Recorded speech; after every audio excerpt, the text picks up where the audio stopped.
Welcome, everyone. I'm going to talk a little bit about internet trolls tonight, but really, the discussion of internet trolls will lead us to deeper terrain, and that is understanding how addictive misery is, how it is a perpetuating cycle, and really understanding the energetics of it all. If we can understand the energetics and some of the deeper meaning here, it can really help for us to discern where we are in our own process and get ourselves out of the cycles of suffering and misery that so many of us are in or may even crave. So, when I was putting this together, I jokingly thought that I'm in a bit of a creature phase because my last video I talked about Godzilla. This one I'm talking about internet trolls. But let's begin there.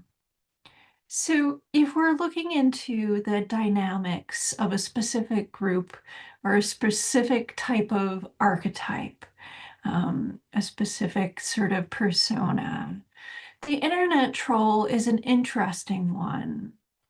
Because on a simple level, what the internet troll is doing is offloading their misery into the world, onto another person, or sometimes even onto an event. And so the dynamics of this are interesting because we can view them in ourselves. Many of us may not be, internet trolls, but we can observe the dynamics of what we do with our own sense of suffering and our own sense of pain and misery that we experience within. Because what the internet troll is attempting to do is to offload that misery onto another person. And the internet is such an easy place for us to not only show our shadow side, to show sides of ourselves that we never show in person, or maybe some of us would, but it's such an easy outlet for all of our untended to emotions, our misery, our suffering. And so, what the internet troll is attempting to do energetically is to not look within at their misery. They are not in a place to take responsibility for it yet. And so they are pushing it out into the world, onto a celebrity, onto a public figure, or sometimes even onto an event. But their hopes in doing so is kind of twofold. The first is that by aiming that negative energy that they feel towards themselves um, outwards, they are temporarily alleviating the pain and the misery that they feel. So instead of looking within, tending to their own misery, to their own suffering, they're not in a place to maybe acknowledge that or know how to take care of it or want to take care of it. What they're doing instead is energetically pushing that pain into the world. This is sort of the basics of shadow work, is that what we don't look at within ourselves, we place out into the world. It goes out into the world onto specific targets. It goes out into the world collectively. But specifically for the internet troll, what they are doing is that they are attempting to find a place for their pain to land.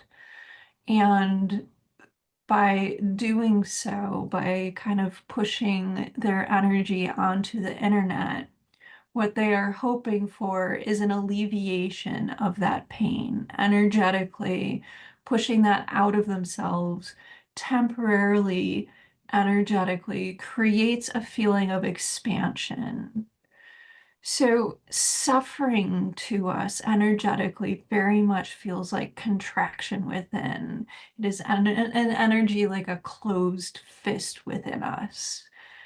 And so when somebody attempts to alleviate their suffering, their misery by putting it out there onto a celebrity, onto a person, onto a political event, what that closed fist is doing is temporarily opening, and all of that emotion is pouring out, and it is pouring out toward its target.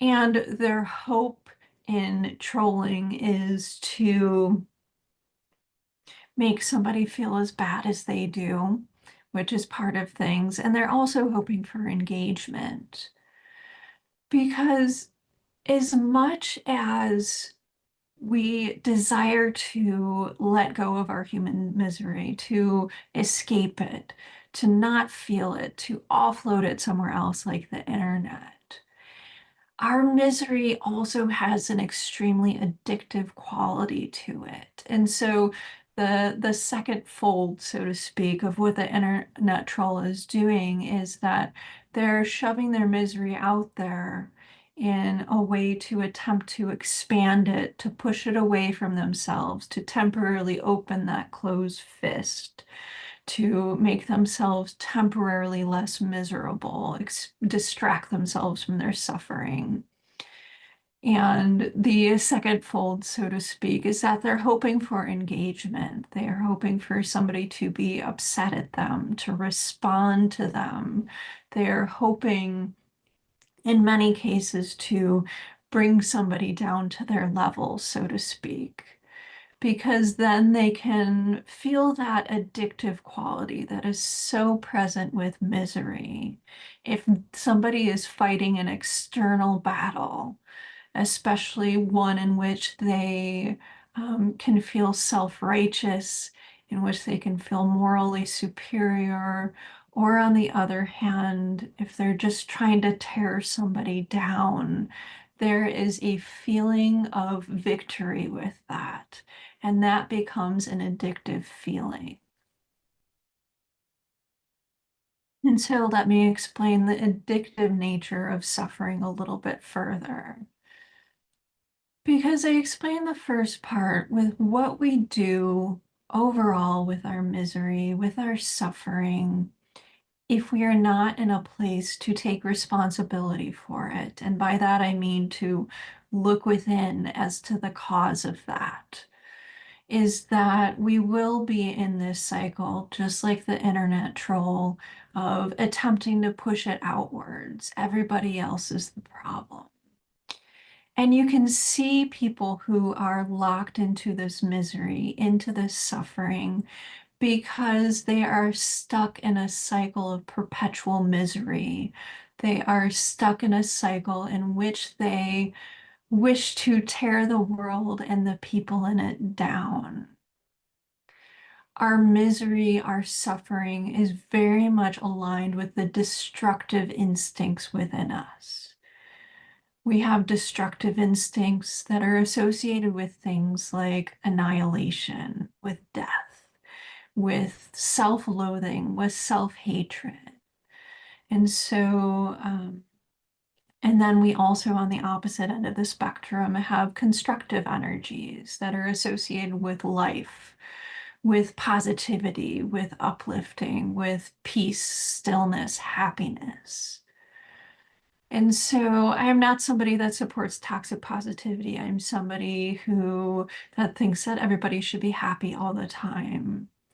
I am somebody, though, that very much will share that we can take personal responsibility for our own feelings of misery and suffering. And the more we do so, the more we can see the addictive nature of it and eventually step out of the cycle of misery and suffering that the vast majority of people are stuck in and suffering in. It's interesting. This movie, may not be so popular these days, but there's this old Robin Williams movie called What Dreams May Come. And there's a scene that always stuck with me. It's a beautiful movie, but it is quite a dark movie.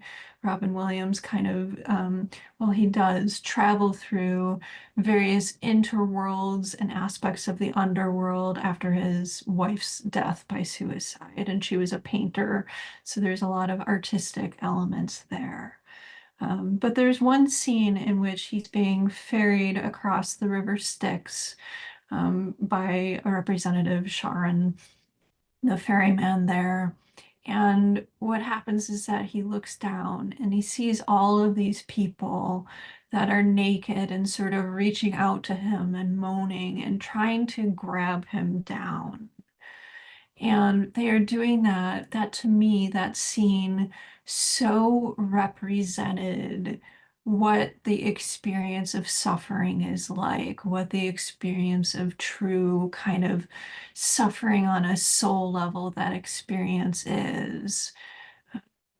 So if you've seen that movie or watched that movie, let me know if that scene impacts you like it did me. So it is difficult to talk about suffering in, one video because ultimately, if we are looking at what is preventing us from associating with the constructive elements of our being, it is love. What is causing for us to associate with the destructive elements of our being? It is hatred, specifically self-hatred. And so people who are spending their time attempting to destroy the outer world, the people in it, to poke holes, to bring down, um, are people that are filled with that kind of misery and self-hatred. They cannot destroy themselves, even though there's likely a huge amount of self-sabotage going on. A lot of ways in which they do prevent themselves from thriving.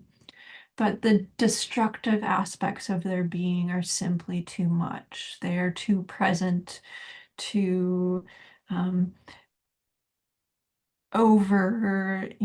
present versus the constructive aspects of their being associated with creativity, with life, with building others up, with love.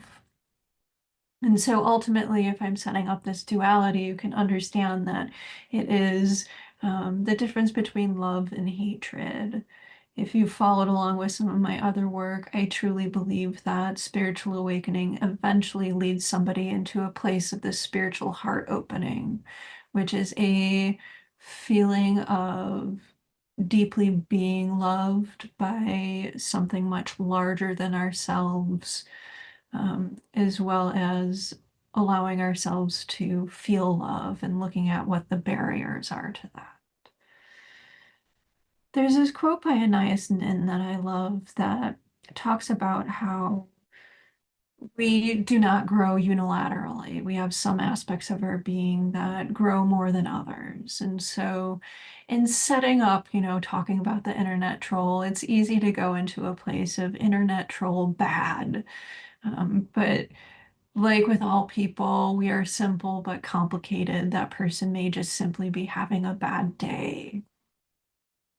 I'll tell a story about this actually. There's this woman who, on my Facebook page a while ago, she just outright attacked me, all of this sort of stuff. And I could see and feel and experience the pain of what she was experiencing so palpably. And I did something that I never do, which is that I clicked on her profile.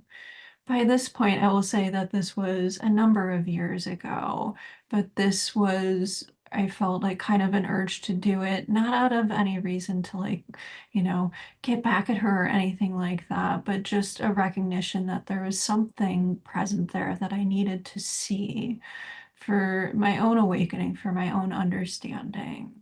And I saw that it was the anniversary of a child of hers passing. And so, what likely happened on that day was that my post simply passed her by, and she was in so much pain that that was just an outlet for her. Uh, that was a way for her to attempt to not feel in so much pain, to offload it onto another person to see if they would take it on.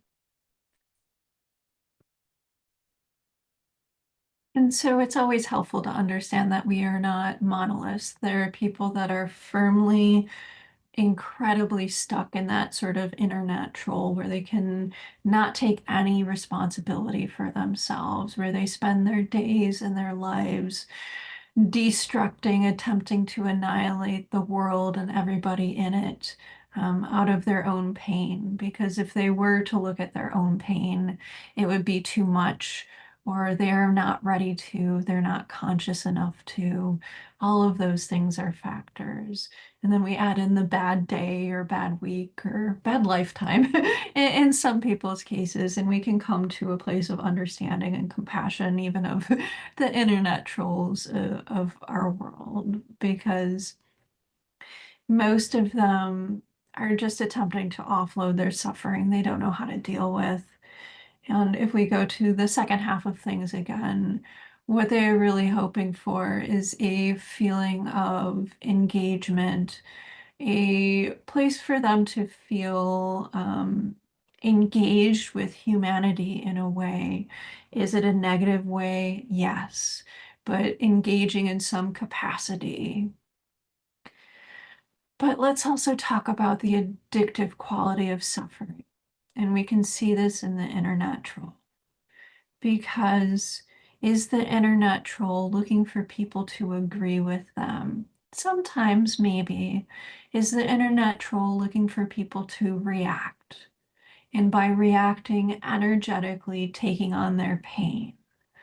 And so this is why some of us interact with internet trolls and we go away from it thinking about them for the next days or weeks or months or even years, depending on how hard they sort of hit.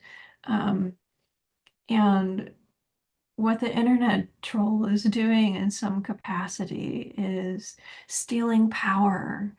That's what they're doing in their attempts to engagement, to basically live inside of your head.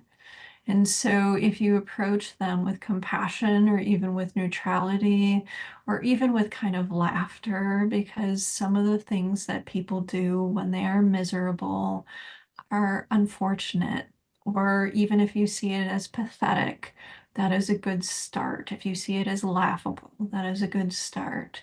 Because if you can see the mechanism behind what they are doing, it does at first become pathetic, laughable, unfortunate. If you can go from being enraged at them to feeling sorry for them, that is a tremendous step. And eventually you can see that miserable people will want to perpetuate their misery.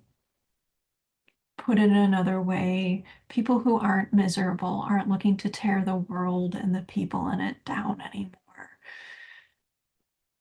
They have better things to do and are no longer stuck in that cycle of misery. And so it very much is a truth that miserable people will want to pull people down to their level, will want to cause for there to be an emotional reaction because that's how they can get energetic hooks in you, which means stealing a bit of your power. Um, and so the best defense against this is neutrality, seeing the energies behind it, feeling sorry, or whatever reaction you have for them beyond anger. I always think, and I find that seeing the energetics behind something, seeing as well as the emotional reasons behind something, always creates compassion.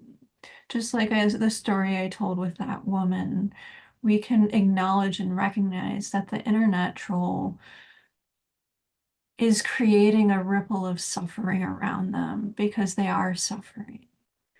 And so this is something that I always tell people to watch for because I do often get questions of how to tell if somebody is genuinely a good teacher, enlightened, like all of these spiritually awakened, has done their work, like whatever words you wanted to look for it. And I will say that people can fake a lot of things. What they cannot fake is the ripple effect they have, the effect that their presence has on other people. And so a miserable person will ripple out misery. The forces of misery, destruction, annihilation, deconstruction are vastly overpowering construction life forces. They will drain the energy out of you. You will feel miserable around them. They will not create light or positivity, feelings of peace, joy, stillness. And then from that point on, a lot of people are kind of in that gray area, that terrain, that Anais Nin quote, where, we flicker between different areas of awakening. Maybe some days we feel quite peaceful or joy-filled, and other days are a bit darker. And that darkness can that day go out like storm clouds, and the next day we might be a sunny day and radiate that out. What happens later on in spiritual awakening is a stabilization of states. And so what you will find is that people, teachers and just people in general who have moved into more stable spiritual states where they've tended to their misery, where they've tended to their emotions, is that they will tend to embody a specific quality. The most realized teachers that I've met that I know will embody stillness because they have worked with their misery, with their inner chaos enough that what radiates from them is peace. It is stillness. And what you will experience around them, even if you're talking to them through phone or through video or something like that, is that quality of stillness, that quality of peace, and feeling that ripple effect within yourself, even if they are not directly, specifically sending you energy or anything like that. So let me talk about the addictive quality of misery.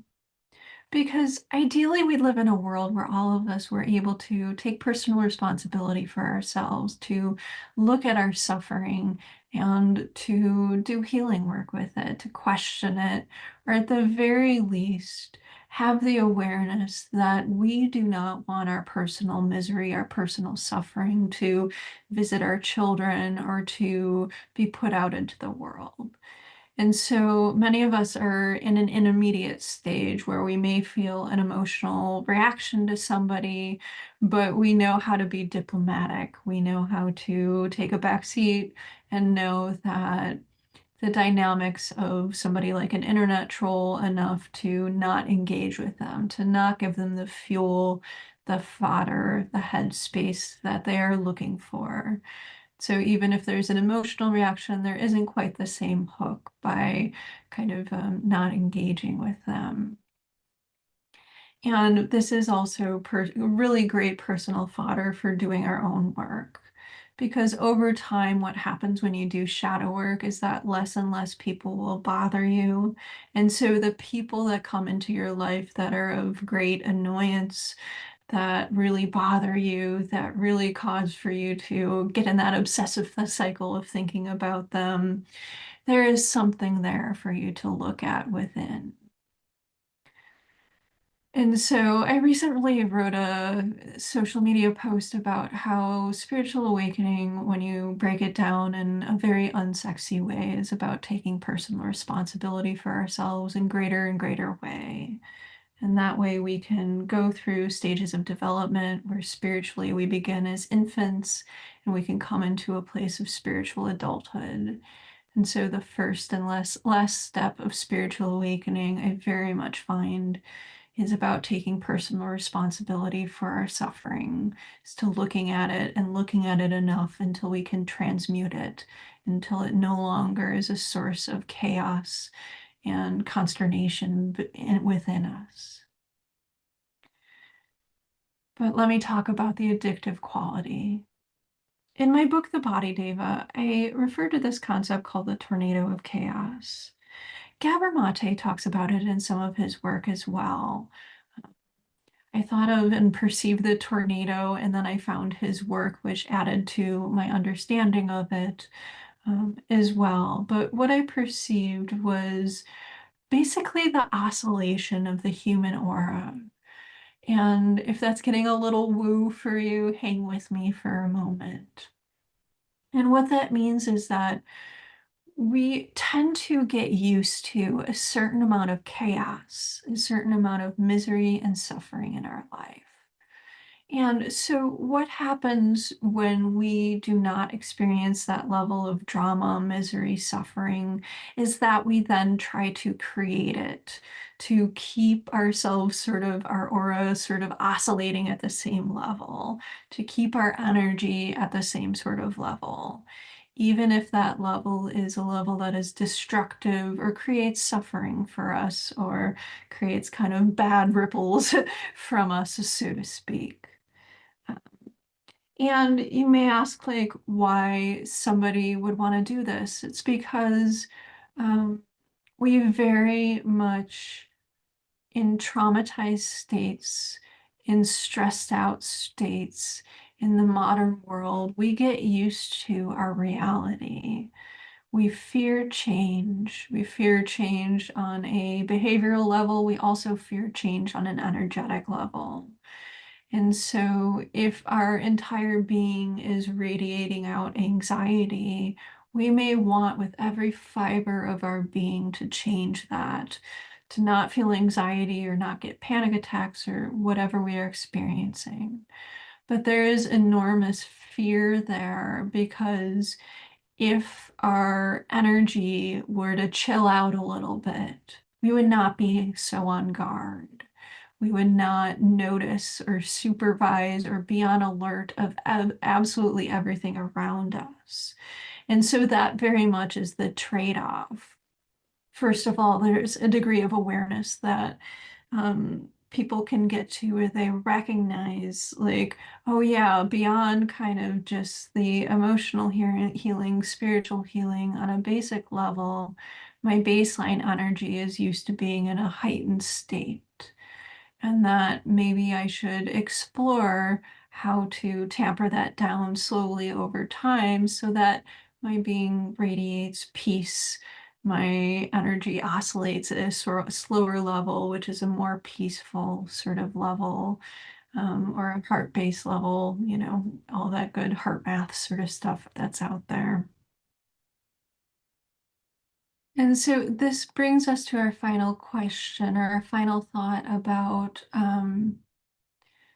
the addictive nature of suffering, because I approached it through kind of oscillation, what our baseline energy is. We get used to that, our certain state of stress, of chaos, of misery. We very much do, and will very much sabotage ourselves to get back into the state that we're used to. And it takes a while for people to very much notice this. It takes a certain amount of perspective to be able to notice this and work with this.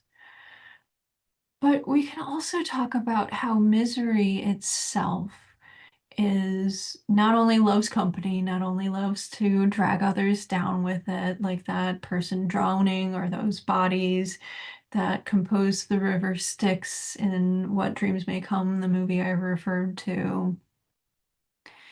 But we can also talk about how the energetics of suffering themselves are addictive.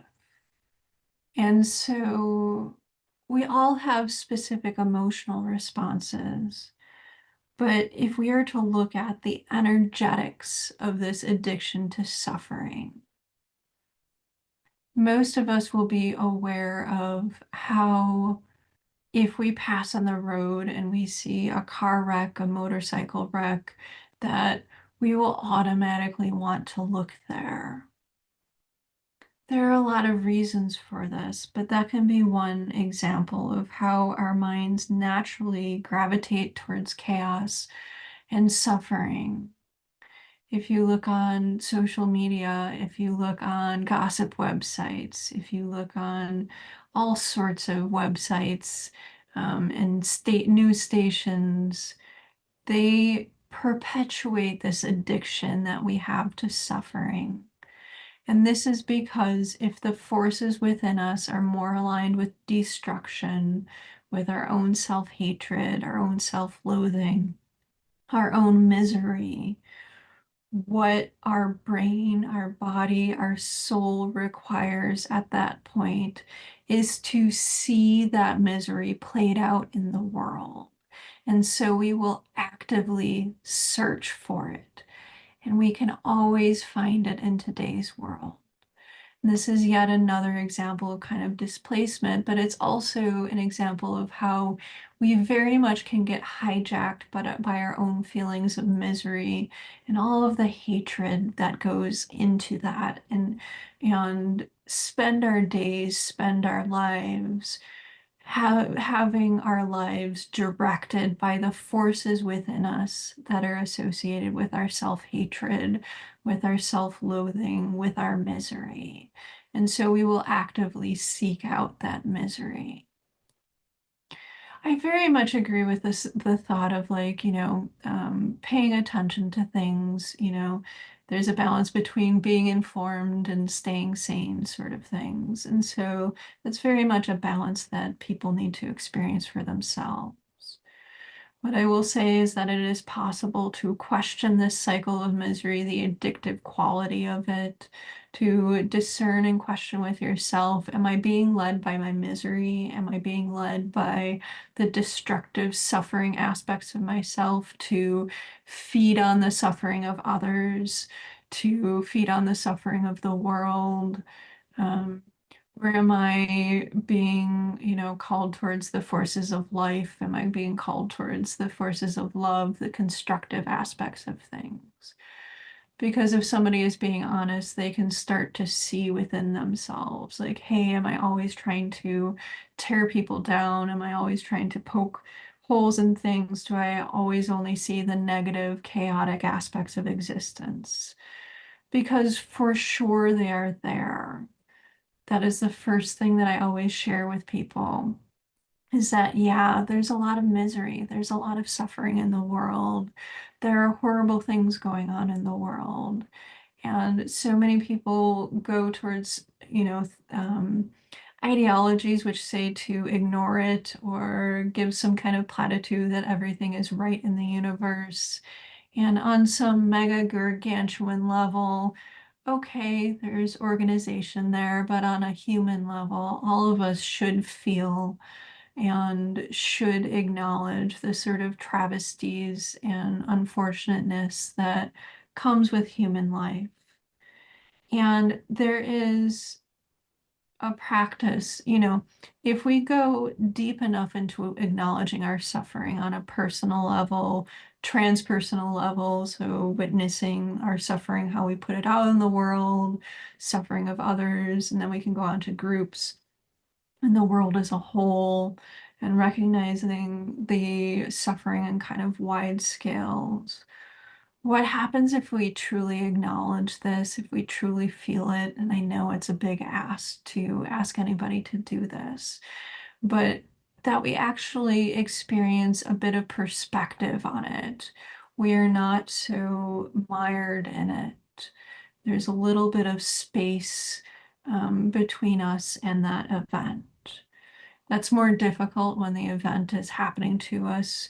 Um, there is such a tendency for us just purely from a survival mechanism to blank out things that do not directly have to do with us. But on a spiritual level, everything in the world can be found within the self.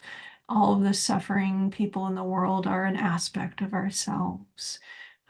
And we can acknowledge that and recognize that and feel compassion for that.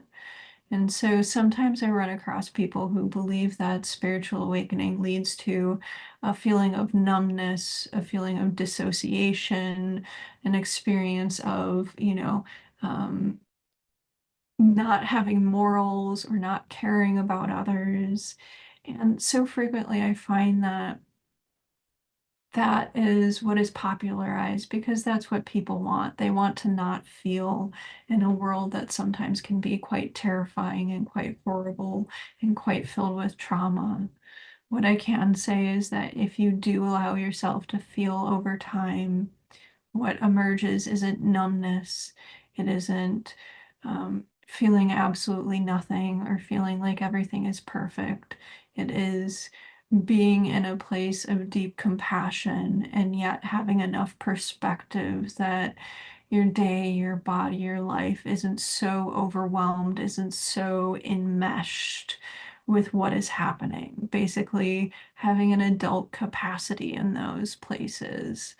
Because in order to truly help the world, in order to be of service to the world, it does nobody any good for us to be enmeshed with an event, for our energy field, for our emotions, for our suffering to go into that event, to kind of create more shadows, more collective shadows.